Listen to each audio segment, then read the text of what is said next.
Happy Thursday. I'm Jessie with Grow Nebraska. Welcome to February's third Thursday with Bill Ensel. I'll let Bill introduce himself here shortly, but in the meantime, I have just a couple housekeeping items for everyone. Mark your calendars for next year's Marketech Conference. Registration is open, and we know speakers from across the country are coming. So if you were fortunate enough to be at last year's, you'll know exactly why we're telling people to get registered now. We'll more than likely sell out this year. So April 15th, 2020, get it on your calendars. Registration is open. Just so everyone knows, we are a Grow with Google high impact partner. We do have a few Google live streams coming up soon. So if you want more information on that, my email address will be at the end of this presentation. This month's featured Grow member is Provident Promotions. Provident Promotions is a Midwest-based marketing group dedicated to creating beautiful, highly functioning marketing tools for businesses and nonprofit organizations.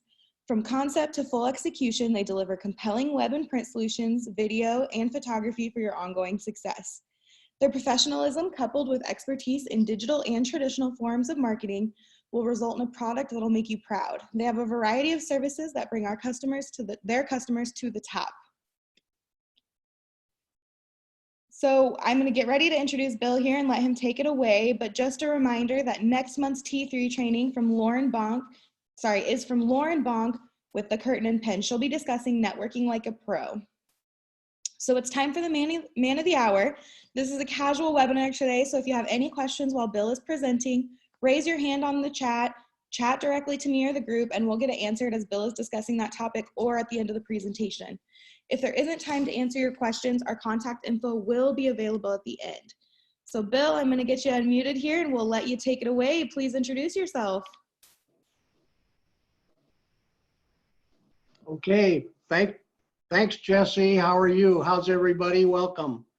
What I want to do in the time that we have in the next hour is give you all the information you need about SCORE, about business plans, and about financial spreadsheets to start up, get off the ground, grow, and succeed as a small business entrepreneur. Then I want to turn it over to Elizabeth Yearwood. She is the Economic Development Specialist and Administrative Officer for the SBA Small Business Administration Nebraska District Office. And she's going to share some valuable information with you about SBA funding options. Okay. Today's SCORE Business Plan Basics agenda, I want to talk to you about who SCORE is and what SCORE does. I am a SCORE mentor, certified mentor, and a workshop trainer. I want to talk to you about two kinds of business plans, a traditional business plan and a lean startup canvas business plan. I want to talk to you about how to write a traditional business plan. I want to show you how to download it free from the SCORE website. It's a template, it's a Word document, and it's kind of a fill in the blanks. There's about 150 questions. You answer the questions and you do a few worksheets and you've got your business plan. Then I want to also tell you how to download financial projection spreadsheets in Excel. They're programmed, they're ready to go. All you do is put in your projections and the Excel spreadsheet does the calculations for you. And those are the two things that bankers and lenders want you to provide them when you're securing financing.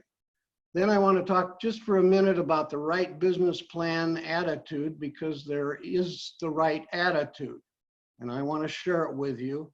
There are 9 building blocks in both of those business plans, the traditional and the lean startup canvas. And then I'm going to turn it over to Elizabeth. I guess you're going to turn it back to me then, Elizabeth. And I'm going to talk to you about how to write a lean startup canvas business plan. And then I want to talk just for a second about the SCORE website, which is just an incredible website. Okay, Jesse. All right, what is SCORE? As one of several SBA resource partners, SCORE is a national organization. We've got local chapters. It's retired and existing volunteer business owners and executives. That means we've been there and we've done that.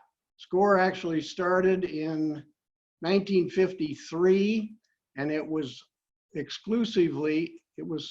Service Corps of Retired Executives. It was exclusively retired business owners and executives. In 1963, 10 years later, SCORE realized they had a great thing going and they couldn't keep up with the demand. And so they opened up their volunteer membership to existing business owners and executives, in addition to retired. I've already mentioned SBA resource partners. There are a lot of them. And you're going to get the feeling that there's a lot of help out there for you to be successful with your small business. And the fact of the matter is there's an awful lot of help. The reason is that as a small business entrepreneur, you are the #1 job creation engine in the country. I'll say that again. Small business entrepreneurs are the #1 job creation engine in the country. Since 1990, SCORE has created 8 million new jobs, and those are small business entrepreneur jobs. At the same time, big business corporate America has downsized 4 million jobs. So SCORE is creating almost twice as many jobs as large businesses are downsizing.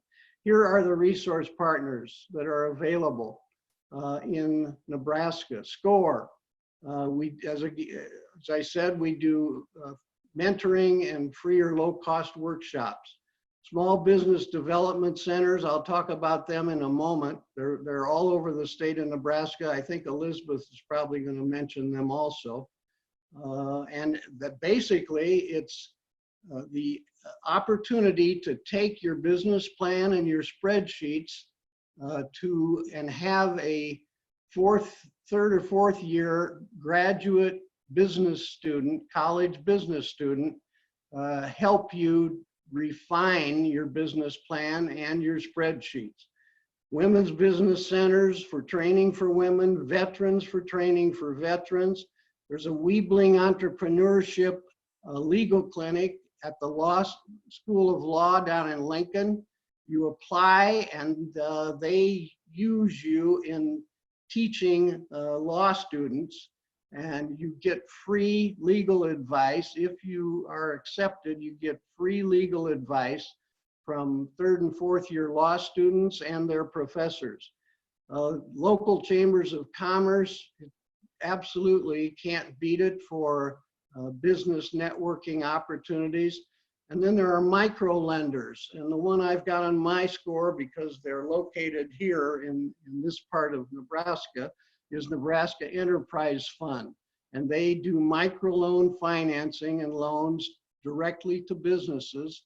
They are a nonprofit lender. Okay, Jesse. Now, what does SCORE do? SCORE helps small business entrepreneurs start up, get off the ground, grow, succeed, and achieve their goals through free or low-cost workshop training, online education, and one-on-one mentorship. SCORE's impact in 2018. Over 10,000 volunteers, over 300 chapters serving over 1,500 communities. We helped start in 2018 over 32,000 businesses. We created over 103,000 non-owner jobs and 135,000 total jobs. We've served almost 140,000 clients with 291,000 mentoring sessions. Almost 250 attendees were served across local educational workshops. 165,000 client attendees were served via online workshops. And 60% of SCORE's clients increased their business revenue. Actually increased it by 32% average. Pretty impressive, okay? Failing to plan is planning to fail. Ben Franklin. I've trained for a great part of my career, and I've learned that quotations and stories help make points, and I want you to remember that. Failing to plan is planning to fail. Now, why write your business plan, and which business plan format is right for you? Why write your business plan? Number one, it's your guide through each stage of starting and managing your business. Two, it's your roadmap for how to structure, run, and grow your new business. It's your blueprint for winning with your business. It's your way to think through the key elements of your business. And it's required to secure funding from financial institutions and/or bringing on new business investors and partners. The key word there is required. You can't get around it. If you need financing, if you need to secure financing, you have to write a business plan. Business plans fall into one of two categories, traditional or lean startup. The traditional business plan is got a lot of structure to it, and it's based on lender requirements. So it is the plan that the banker wants to see. When I tell you how to download it from the SCORE website, what you're going to be downloading is exactly what the banker wants to see. It's probably, by the time you're done, you'll probably spend 60 to 90 days finishing it. It's not, you can't do it overnight. And it's, as I said, it could be as many as 40 pages long. The other plan format is the lean canvas startup. I call it a millennial business plan because instead of being 50 pages, it's 1 page. It's, you focus on summarizing only the most important points of the key elements of the plan. In the business plan, both the traditional and the lean canvas, there are the same 9 building blocks. Okay, Jesse. All right, here are the instructions from the SCORE Greater Omaha Chapter 40 website, www.omaha.score.org. There's a search box. You put in business planning and financial statements template gallery, and then you scroll down to business planning and financial statements template gallery. Under business planning templates, click the business plan you want to download. You'll find a business plan for a startup business, and you'll find a business plan for an established business. This is the narrative part of the business plan. It's a Word document. It's kind of the who, what, why, where, when, and how description of your business. You answer the questions, complete the worksheets. As I said, there are about 150 questions, and you have a business plan. In addition to the business plan, the banker, it requires a certain amount of financial spreadsheets. Again, you go to www.omaha.score. You've already know how to get to the template download, and you download the spreadsheets that you need to show the banker. At the end of the narrative part of the business plan that you download from the SCORE website, it will tell you which financial spreadsheets the banker requires. They want a 12-month profit and loss statement. They want a 12-month cash flow statement, projected balance sheet, and break-even analysis.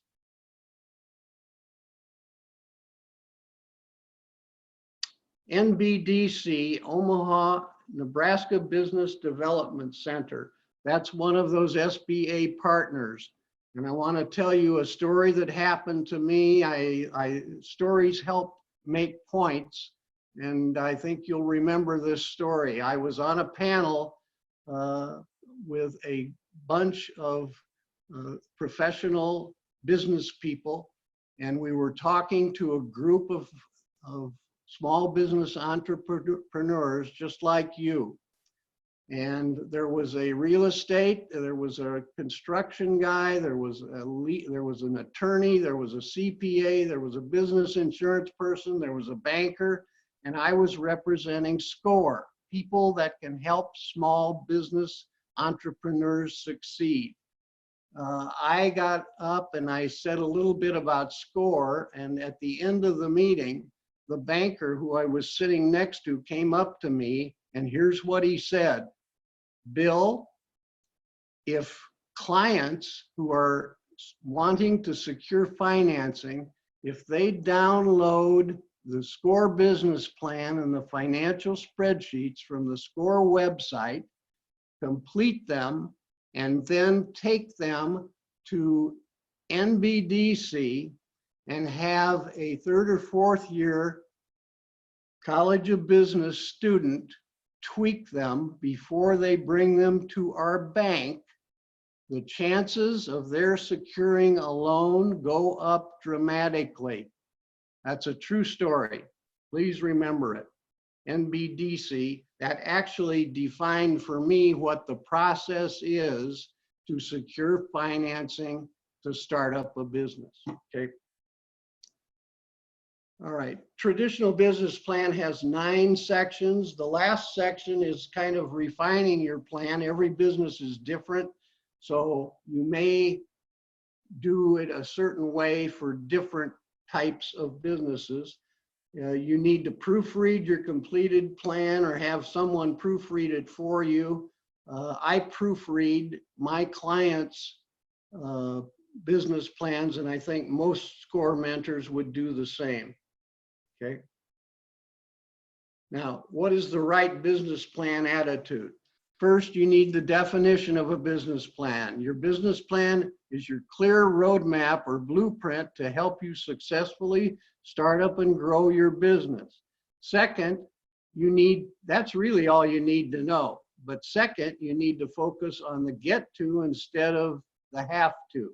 And that's where attitude comes. So, go ahead, Jesse. So what I want you to do, instead of saying, oh, nuts, I have to write a business plan to get the money from my banker, your attitude needs to be, awesome, I get to write a business plan so I can create my blueprint to help my business start up, get off the ground, grow, and succeed. The right business plan attitude, job number 1, write your business plan for you and your company, not for your banker or your lender. I teach a workshop on how to write a business plan, and 3 or 4 times within that hour and a half, I will remind people to write it for you and your organization, not for your banker or your lender. You have to write it in order to get the financing, but write it for you and your company, not your banker.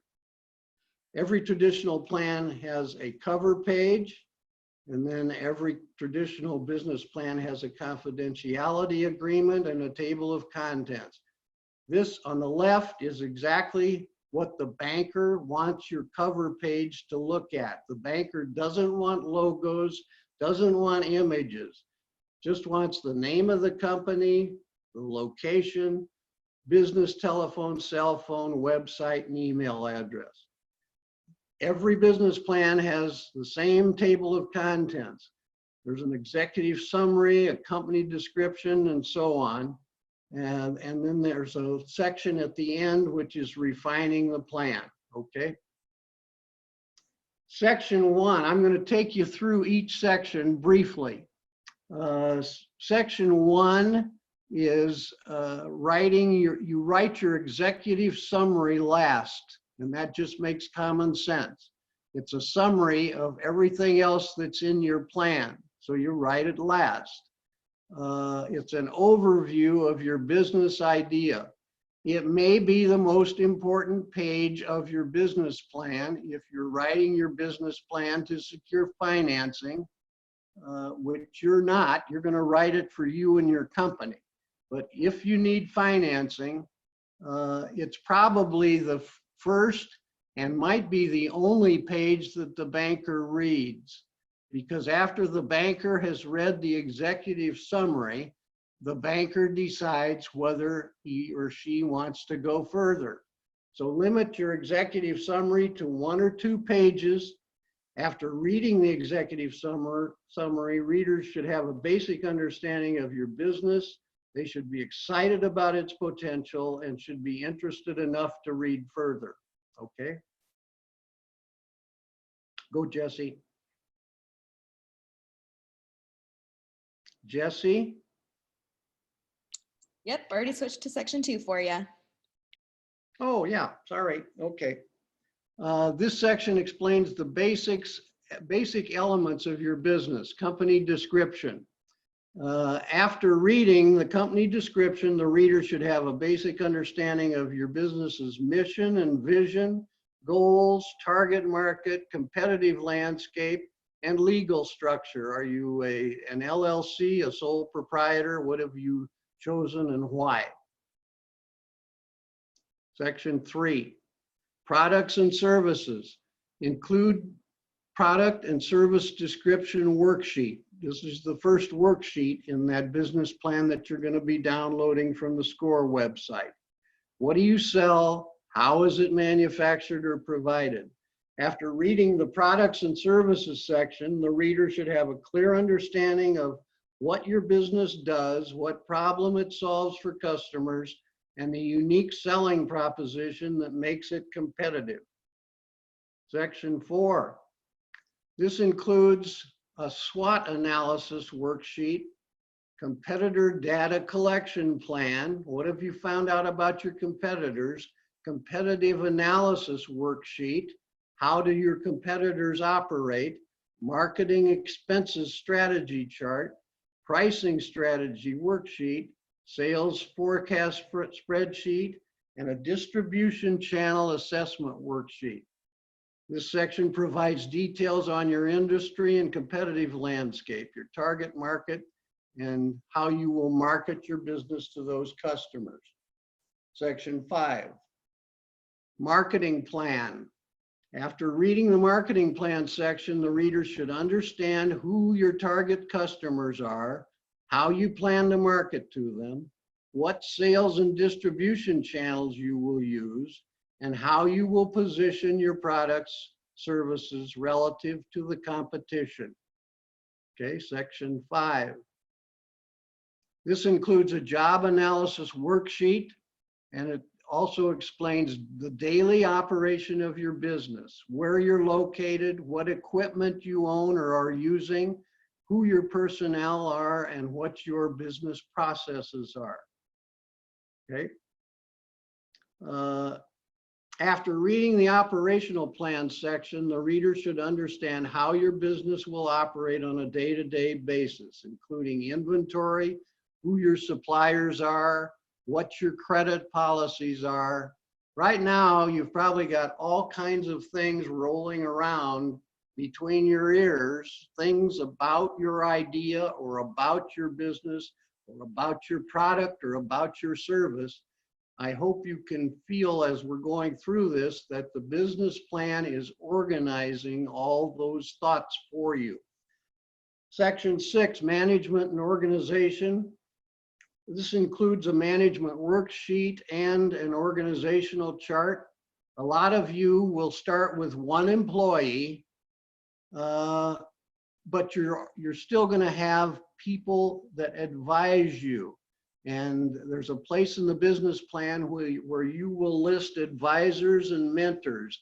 You've got a banker, you might go to SCORE and you might have a mentor like me. You might go to the SBA and you might have an advisor like Elizabeth. After reading the management and organization section, the reader should feel confident that you have a qualified team leading your business, even if they're not employees, people that you depend on to help you succeed. Section 7, startup expenses and capitalization. This is where we start getting into those financial spreadsheets that you've downloaded from the SCORE website. You're going to download startup expenses. You're going to download your opening day balance sheet and complete it. You're going to download a personal financial statement. After reading the startup expenses and capitalization section, the reader should know how much money is needed to start the business and how well capitalized you are. Okay? Your financial plan is perhaps the most important element of your business plan. Lenders and investors review it in detail. You're going to download a 12-month profit and loss projection. 3-year profit and loss projection is optional. You're going to do a cash flow projection. Okay, keep going. You're going to do a 12-month profit and loss.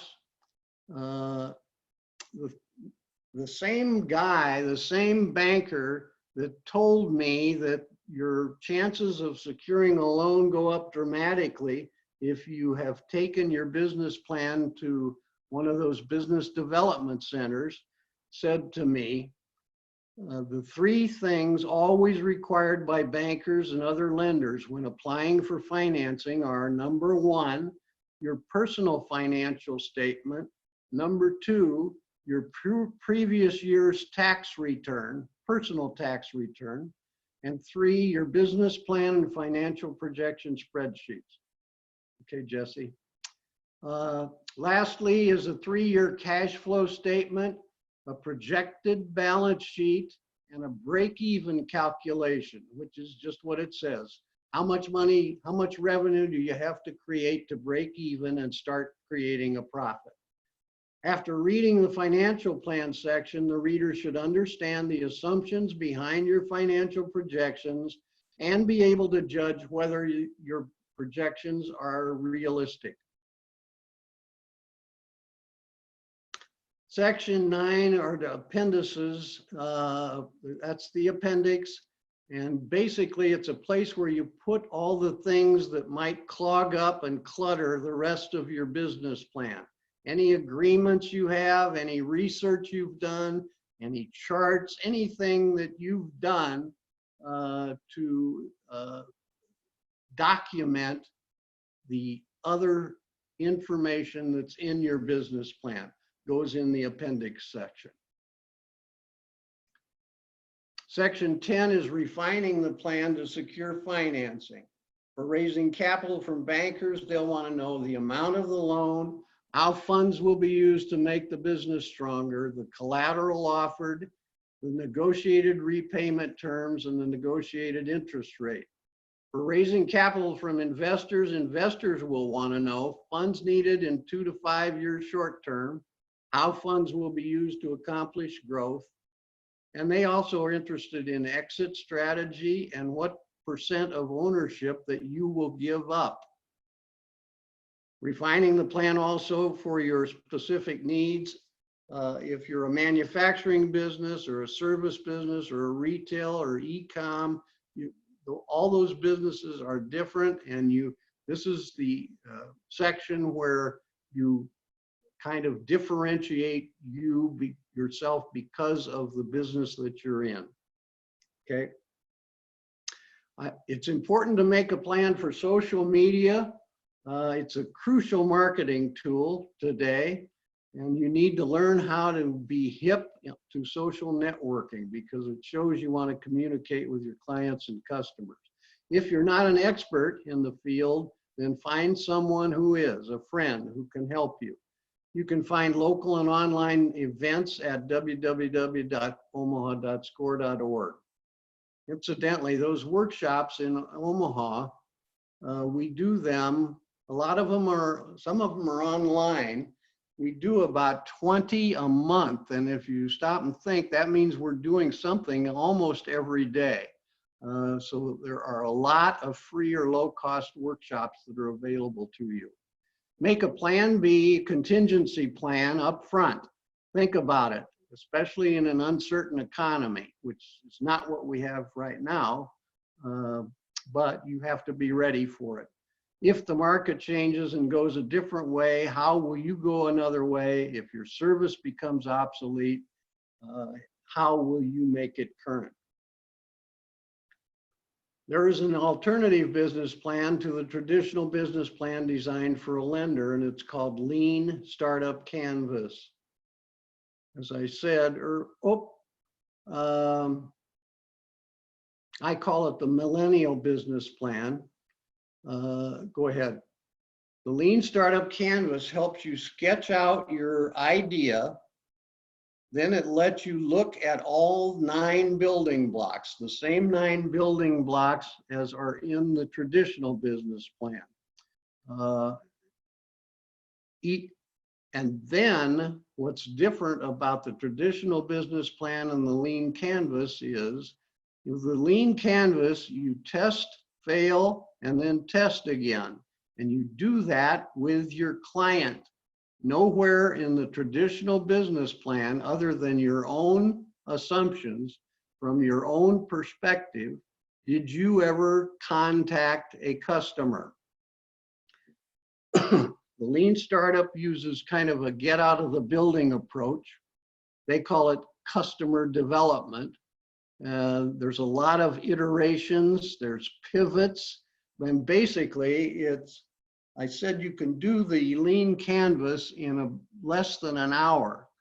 And you do the first one, and it is done just like the traditional business plan from your assumptions. And then you take your first Lean Canvas, 1 page, you go to a potential client and you say, what do you think of my business plan on this 1 page? And your client may say, I like this and this and this, but I don't think much of that and that. You take that information back, you reiterate, you adjust, you create a new Lean Canvas, and then you go out and you show it to another client or customer and ask the same question. So the Lean Canvas actually is always a work in progress. It's a journey, not a destination. And you're constantly improving it based on what the customer or the client tells you, which is just really common sense, because that's why you're in business. Here's part of the differences between traditional and Lean Startup Canvas. On the traditional business plan on the left, you write a business plan and it's going to be 40 or 50 pages. You pitch it to banks and investors. You assemble a team, you introduce your product or your service, and then you sell and market as hard as you can. On a Lean Startup Canvas, you write a Lean Canvas, 1 page, then you do experimentation over elaborate planning. You pitch it to customers, you get customer feedback, which you're using over intuition.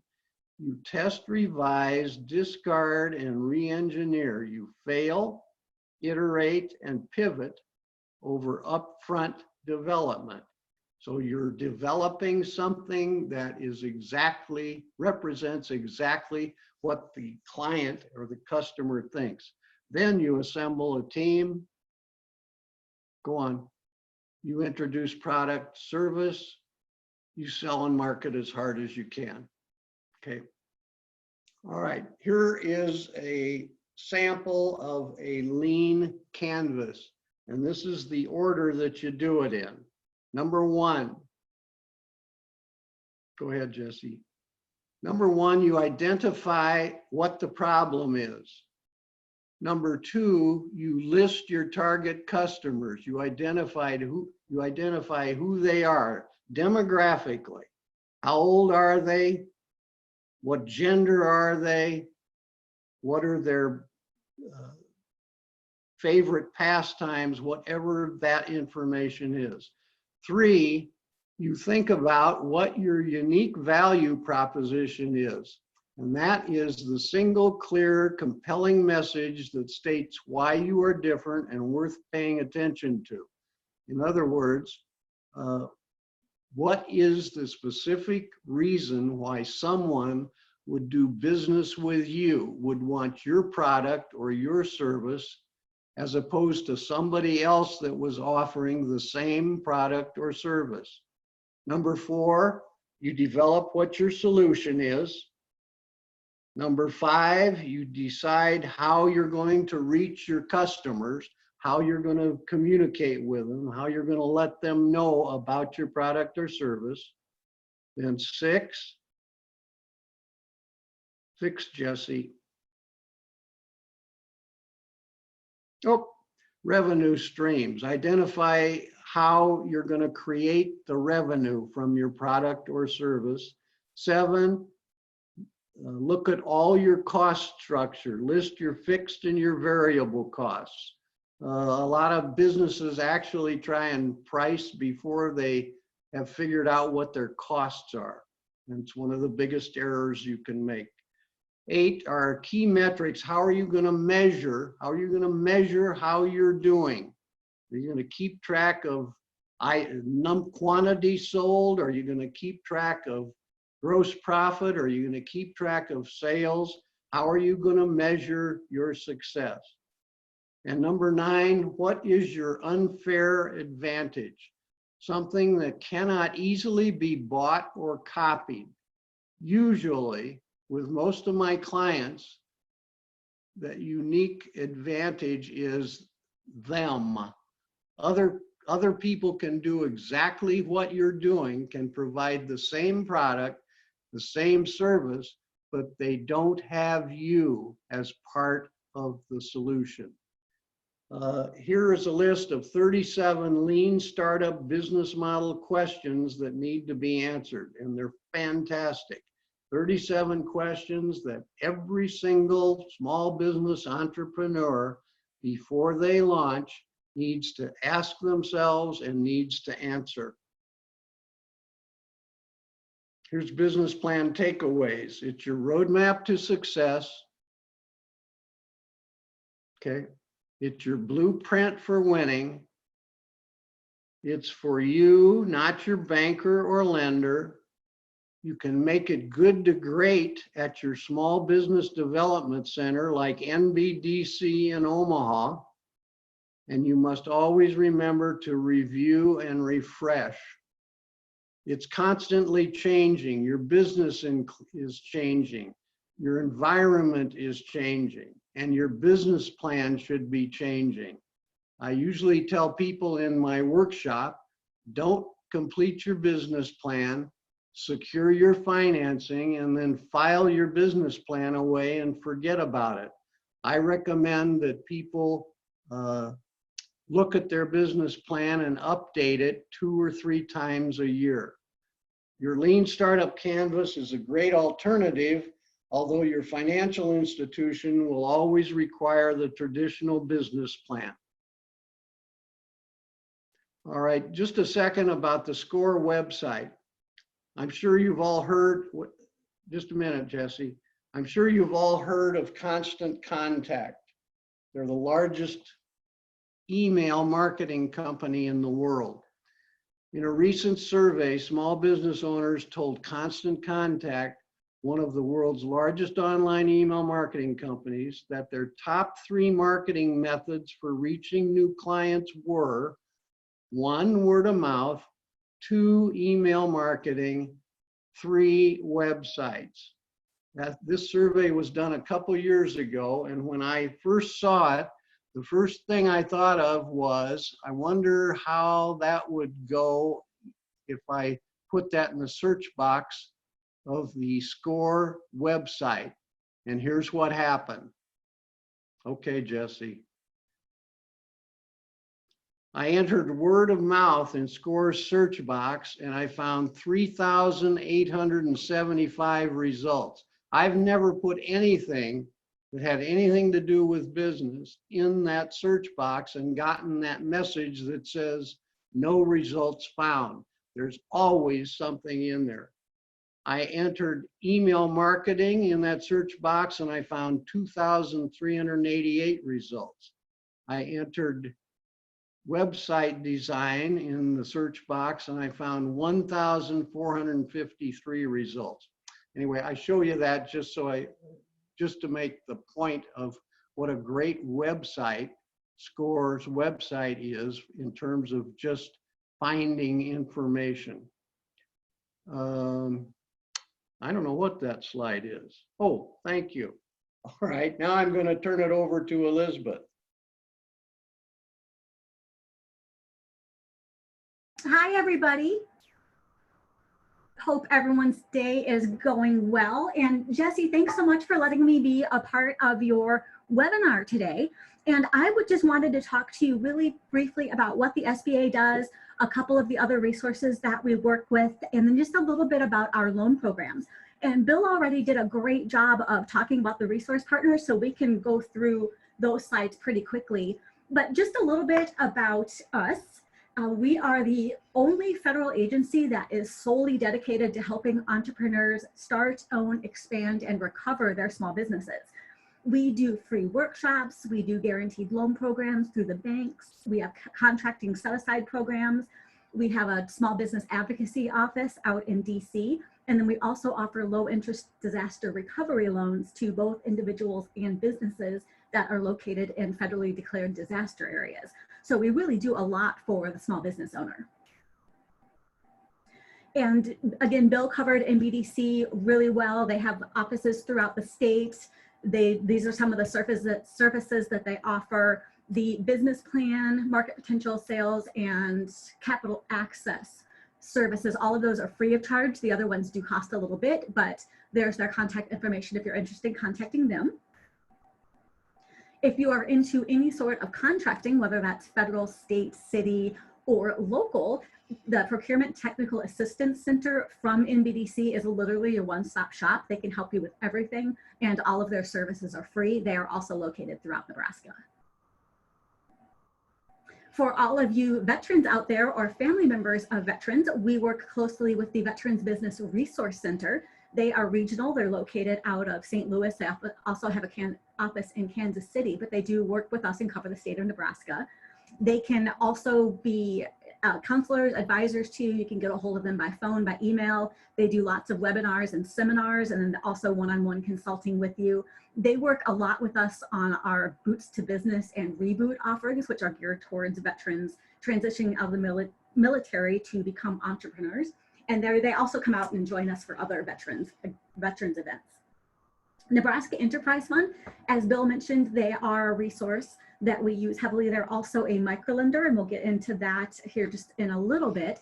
But this is the contact information for them. They have offices in Omaha and Oakland that they do cover the entire state of Nebraska. And they also do free technical assistance workshops and then one-on-one business counseling. We also work with the Rural Enterprise Assistance Project. They cover primarily outside of Lincoln and Omaha, so Western Nebraska. They are also a microlender, and then they have a women's business center, a Latino business center. They do counseling, all kinds of workshops and that type of thing. They're very unique in that they have counselors and contract employees that can actually come out to you versus you driving 2 lines to their center. So they are a great resource as well. Just a couple minutes, I wanted to talk to you about the SBA guaranteed loan programs. One of the things that we've noticed is that it can be really difficult for startup businesses to get access to capital. That could be for a million different reasons. Maybe the business credit isn't the best, the personal credit is not great, maybe there's not a lot of money available for a down payment, or just not a lot of business experience, period. Banks are very risk averse, so it can be difficult for small business startups to get funding. So that's really where we come in. We do guaranteed loan programs. We have a number of specific ones. And the most important thing I want you to remember about this are that the loan programs are done through the banks, not the SBA. The only time that we do a direct loan is for disaster assistance. Instead, we guarantee the loans through the banks, and that is what allows you to get that access to capital. And by guarantee, I mean that if you were to default on an SBA guaranteed loan program, the SBA steps in and pays the bank back between 50 and 90% of that loan, meaning the bank is only going to be on the hook for that 10 to 50% of the loan. So that's a great incentive for the banks to use our loan programs. Our loans do go up to $5 million, and you can use them for basically any legitimate business purpose that you can think of. We have short-term, long-term lines of credit, all those different things. There's a couple benefits to you for using our loan programs. Mainly that's capped interest rates. The bank sets what that is. However, we tell them that they can't go above a certain rate. And there's also no demand feature, which means however long you have that loan for, be it 10, 20 years, you have that long to pay it off. The bank cannot call it in early and say, hey, you need to pay us back. And the great other thing about our loan programs is that because they're guaranteed, the bank will usually allow a lower down payment and less collateral than they would require for a traditional bank loan. These are just some of our loan programs. I'm not going to go over those too in depth other than to say our main one is the 7A loan. It goes up to $5 million. It's a 75 to 80% guarantee, which is great for the banks. We do offer cap lines, so lines of credit. There's 4 different programs there. If you need money relatively quickly, we have the SBA Express loan. This you can get funding in, gosh, maybe a couple days to a week, whereas the other loans can take a little bit longer depending on the complexity. If you are looking to purchase real estate or fixed equipment, then we recommend the SBA 504 loan. That also goes up to $5 million. And then we offer microloans through some various community lenders as well. Just wanted to highlight this new product we rolled out, gosh, about maybe a year or two ago, but this is a great way to connect you with interested lenders. It's an online platform. It's very easy to use. It's totally free. You just go to that website, answer a few questions about your business history, your business plan, your background, that type of thing. You're not putting in your whole business plan, just enough to really adequately explain what your business is and what you're going to do with the money. And then that will shotgun out to all of the participating bankers in that program. And then they have up to 2 days to contact you. So it's a great way of getting in front of that banker without physically going to the bank. And we mentioned a little bit about microloans. We do work with these 3 in the state of Nebraska, Nebraska Enterprise Fund, REAP, and then Community Development Resources down in Lincoln. We fund them to do loans up to $50,000 through the SBA. They also have funds on their own that can go up as high as $150,000 through their own monies. The microloans are great because if you're having trouble getting a traditional bank loan and maybe don't qualify for an SBA guaranteed loan, microloans are very lenient. Their lenders tend to believe more in kind of you as a person and your dream as a small business owner. So they will offer technical assistance for free. You can have not as great credit, lower collateral requirements, and that type of thing. But they also work with you to help get you bankable. So there's a lot of counseling and mentoring that goes into that as well. And then their services are free of charge to use. That is it from me. I'm happy to answer any questions. I know I talked kind of fast, went through a lot of info. If you want to reach out to me, it's elizabeth.yearwood@sba.gov, or you can contact me through Jessie, and I'm happy to go more in depth on anything you want to know. Perfect. Thank you, Elizabeth and Bill. That was all great information. Again, if you have any questions for the last couple of minutes here, please use that chat box in the Zoom platform and send those our way and we'll get them answered. Otherwise, that was all great information today. So my contact info is on the screen now. So if you think of any questions or need help with anything from the training, please reach out. I can connect you with Bill and Elizabeth each. You will all receive a recorded version of this training today. So again, thank you to everyone and for joining this month's Grow Nebraska Foundation's Third Thursday training. Another shout out to Bill and Elizabeth for being today's presenters. If you have any questions, please reach out and have a great day.